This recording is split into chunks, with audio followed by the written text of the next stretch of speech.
తిరుమల లడ్డూ కల్తీ వ్యవహారం మీద ఒకవైపు జంతువుల కొవ్వు కలవలేదు, మా మీద తప్పుడు ప్రచారాలు చేస్తున్నారని వైసీపీ ఆరోపిస్తుంది. కూటమి ప్రభుత్వం ఖచ్చితంగా కల్తీ జరిగింది, అందులో ఎటువంటి సందేహం లేదు, తప్పు అంగీకరించడం లేదని చెప్పి కూటమి ప్రభుత్వం చెప్పింది.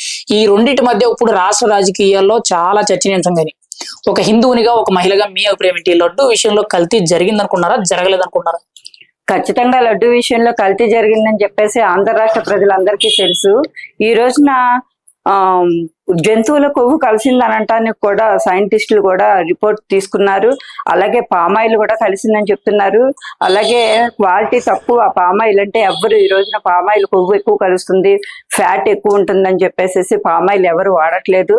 అలాంటి పామాయిల్ ను కూడా కలిపి లడ్డు తయారు చేసి హిందువుల మనోభావాలు దెబ్బతీసి ఎన్నో కోట్ల మంది లడ్డూల్ని తిన్నవాళ్ళు కూడా మరి పురోహితులు, బ్రాహ్మణులు, మరి అలాగే హిందూ సాంప్రదాయాన్ని ఇచ్చేసినట్టుగా మరి అందరూ భావిస్తున్నారు. ఆంధ్ర రాష్ట్ర ప్రజలందరూ కూడా మనోభావాలు దెబ్బతిన్నాయి ఈ రోజున.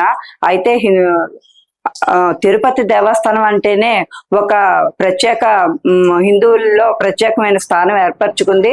అలాంటి తిరుపతి దేవస్థానానికి సంబంధించిన లడ్డూలోనే కల్తీ చేసిన ఈ జగన్మోహన్ రెడ్డి ప్రభుత్వాన్ని అందుకనే ఆ 11 సీట్లతోటి అధోలోకానికి తొక్కేసిందని చెప్పేసి హిందువులు అందరూ మనోభావాలతో చెప్తున్నారు అన్నమాట ఈ రోజున.